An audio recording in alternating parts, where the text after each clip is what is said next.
ภาษาเกาหลีสำหรับภาษาเกาหลีเกี่ยวกับคำสรรพนามได้ใช้แทนคนว่าสิ่งของในรูปแบบปฏิเสธเนาะอันนี้คำสรรพนามคำแปลนี่อามูบุญบ่มีบ่ว่าไผผู้ใดก็ได้บ่ว่าไผอามูกอดสิ่งของแม่นหยังก็ได้อามูกอดอามูเด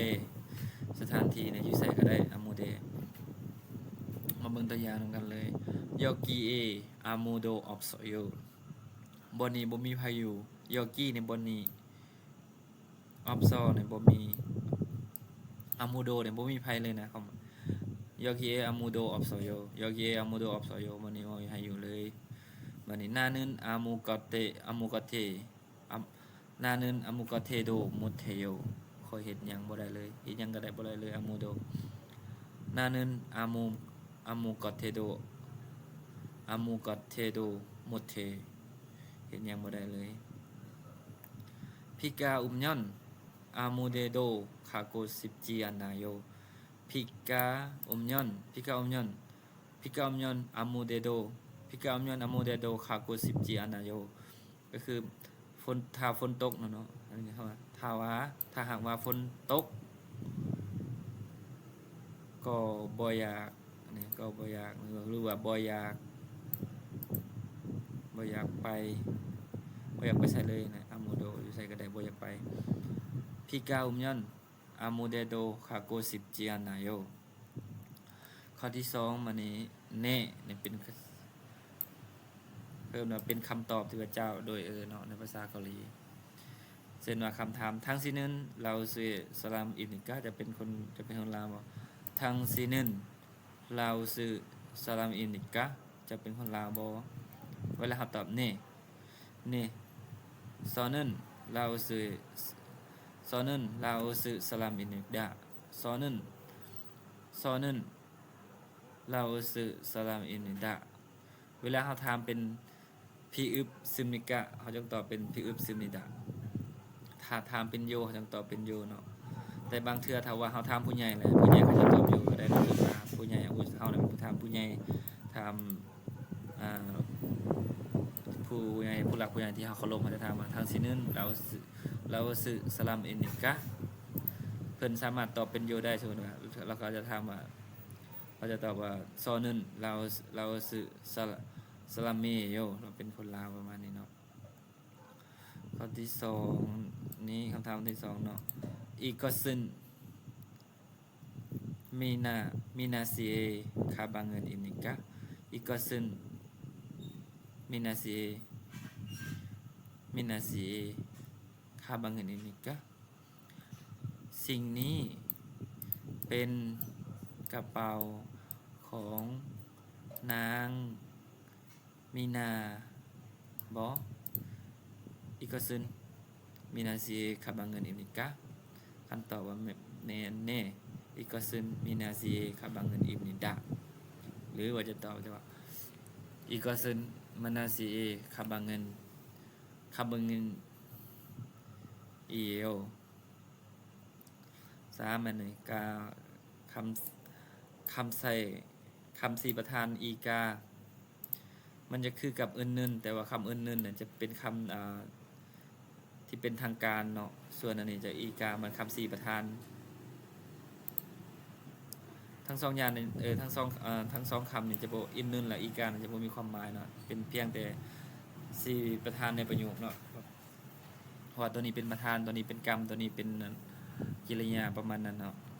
เช่นว่าคำวิธีรักษาหลักการใส่ก็คือกับอื่นนึนเนาะถ้าว่ามีคำกิริยาพยัญชนะคำนามหรือว่าคำสรรพนามลงท้ายด้วยสระจะใส่กาถ้าลงท้ายด้วยพยัญชนะจะใส่อีถ้าลงท้ายด้วยสระใส่กาเช่นว่าลงท้ายด้วยพยัญชนะเนาะกดนี่นะกดจะใส่อีใส่กดซีดอกไม้นี่ใส่กาเนี่ยเช่นโอปาอ้ายเนี่ยโอปาผู้หญิงเอิ้นโอปาถ้าผู้ชายเอิ้นอ้ายเนี่ยเอิ้นฮยองอันนี้โอปาใส่โอปากาเทฮักเกียวเอคาเกสโยโอปากาเทฮักเกียวเอคาเกสโยโอปากาเทฮักเกียวเอคาเกสโยอ้ายจ๊ะในเกต ไปมหาวิทยาที่มหาวิทยาลัยอุปการะคิวเอคาเกสโยมันนี่กุซีนอมูอีปอโยกุซีนอมูอีปอโยดอกไม้งามหลายกุซีนอมูอีปอโยเมื่ออีกากับอื่นๆอยู่รวมกันเนาะมันอื่นๆมันจะนินแต่ตอนนี้เป็นประธาน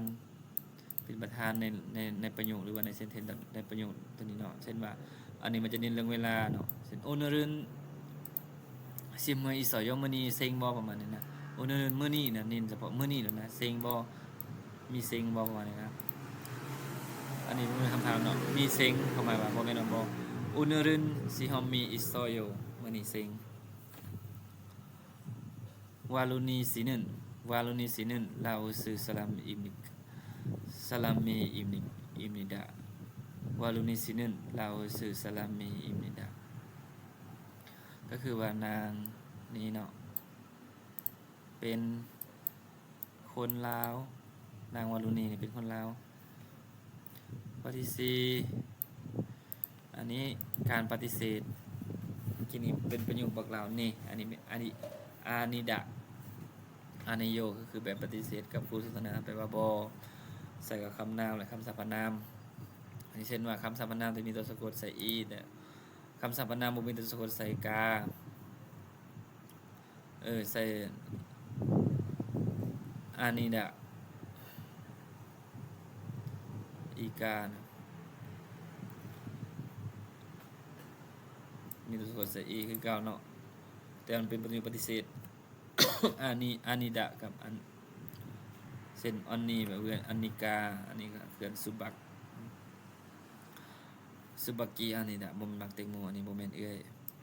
อันนี้เอื้อยอันนี้มักแตงโมสุบักแต่การลงท้ายด้วยตะยังเป็นประโยคที่บ่สามารถใช้เป็นสถานะได้ก็คือประโยคหรือว่าคำกริยาที่เขาจะเฮ็ดเป็นอันประโยคสนทนาต้องตัดตะออกเนาะทุกๆคำกริยาที่เป็นภาษาเกาหลีของภาษาเกาหลีนะอันนี้พิอึบซินิดะอันนี้สุบักกีอันนี้เนดะอันนี้บ่แม่นมักแตงโมหรือว่าอาโยอันนี้ก็อันนี้โยบ่แม่นเอื้อยเนาะอันนี้เอื้อยอันนี้ดะแปลว่าบ่แม่นอันนี้โยบ่แม่นซอกกซึนสุบักกีอันนี้เนดะอันพุ่นบ่แม่นแตงโมอันพุ่นอีกก็ซึนซอกกึนซอกกซึนสุบักกีอันนี้เนดะซอกกซึนสุบักกีอันนี้เนดะอันนี้ซอกกซึนเนี่ยคืออยู่พุ่นนะบ่แม่นแตงโมคือสระมึนอุริออนิกาอันนี้โยคนนั้นบ่แม่นเอื้อยของข้อยอุริแบบเอื้อยออนนี่แบบเกาหลีนะมันจะบ่คืออันภาษาอื่นเนาะอุริเขาว่าพอหรือว่าโรงเรียนหรือว่าประเทศมันจะบ่ใช้ว่าของข้อยแบบเป็นไม้เป็นเจ้าข้อยนะมันจะใช้ของพวกเฮานะคือพ่อแม่เขาเป็นของเฮาหลายๆคนนะมันจะเอาอุริแต่วันมันจะแทนว่าของข้อยมันจะซื้อถึงว่าของข้อยรวมกันนั่นแหละเช่นว่าคือสระมึนเนาะอุริออนิกาอันนี้โยคนนั้นบ่แม่นเอื้อยของข้อยบัดนี้อันนี้โยแปลว่าบ่แม่นใช้วางต้นประโยคเพื่อปฏิเสธเนาะเมื่อเฮาปฏิเสธว่าบ่แม่นสินะส่วน no เช่นว่าโอเนรุนซิฮอมิสยอมื้อนี้มีเสียงบ่มีอันนี้โยโอเนรุนซิฮอมิอบซโยบ่มื้อนี้บ่มีเสียงอันนี้โย오늘은 시험이 없어요. 문이 몸이 생. 만이 안나씨는 미국 사람이니까 안나는 เป็นคนอเมริกาบ่คืออันนาเนาะมันจะเป็นอันนา씨는นางอันนานี้เป็นบ่เลยนะเป็นคนมีกาบ่อันนี้โย저는 영국 사람입니다. คนอังกฤษ영국 아니요. 저는 영국 사람입니다. เป็นคนอังกฤษ 어제는 명동에 가고 당신은 봤어요. 어제 네. เมื่อวานเมียงดงเนี่ยเมียงดงเป็นเมียงดงเป็นสถานที่ของเกาหลีที่เขาเจ้านิยมเนาะคาโกอยากไปไปกับคาโกเนี่ยไป และในทางที่หนึ่งภาษาโยหมายความว่าเมื่อวานนี้ไปเมียงดงเนาะแล้วเห็นเจ้าและเห็นเจ้าเมื่อวานนี้ไปเมียงดงและเห็นเจ้าเมียงโกไปว่าและอันนี้โยอ๋อเจนั้นอันมันอันนี้โยบ่แม่นอ๋อเจนั้นเมื่อวานนี้เซกาข่อยสิเปอิซอสโย ปกติถ้าอิซาโยก็ได้ครับเป็นปัจจุบันนะพรีเซนต์แต่อันนี้อิซาซโยเป็นอดีตแปลว่าเมื่อวานเห็นนะคอยอันได้อยู่บ้านบ่ได้ไปใส่อันนี้โยอาเจนึนเซกาสิเปซัสโยอันนี้โยอาเจนึนเซกาสิเปซัสโยเมื่อวานนี้เขาอยู่บ้านข้อที่5ในการใส่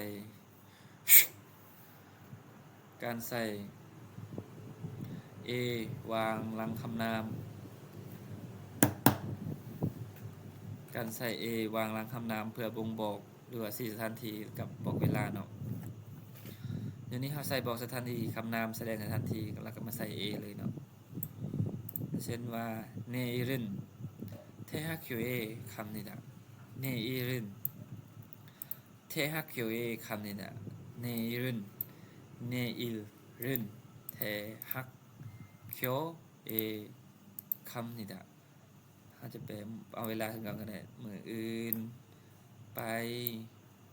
มหาวิทยาลัยที่มหาวิทยาลัยนาทีซอนึนเทกุเกอุเกโซโยซอนึนเทกุเกอุเกโซโยคอยจะมาประเทศไทยซอนึนเทกุเกอุเกโซโยวันนี้การใส่ เอรวมกับกริยาอิตะออปตะให้มีความหมายว่าอยู่หรือว่าบ่อยู่เนาะในความหมายอย่างนี้มันอยู่หรือบ่อยู่นูนากาฮารูจุงอิลหมดมือนูนากาฮารูจุงอิลซิเปอิซโยนูนาเอื้อยผู้ชายเอิ้นเอื้อยผู้ชายเอิ้นผู้หญิงที่เป็นเอื้อยนูน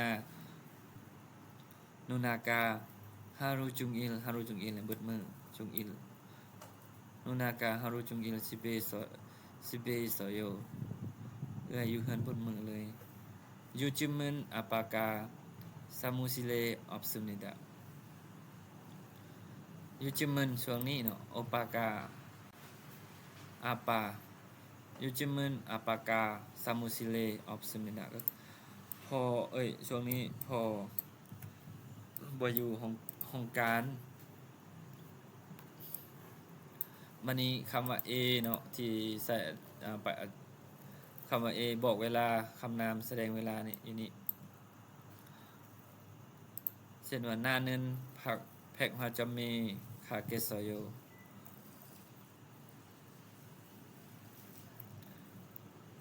หน้านึนแพกฮาจามีคาเกสโยคอยจะไปหาทรัพย์สินค้าพี่ฮอมอีพัมมึนสิเวลาเนาะอันนี้จะเป็นสถานที่อยู่แพกฮาจอมนี่เป็นเวลา4 a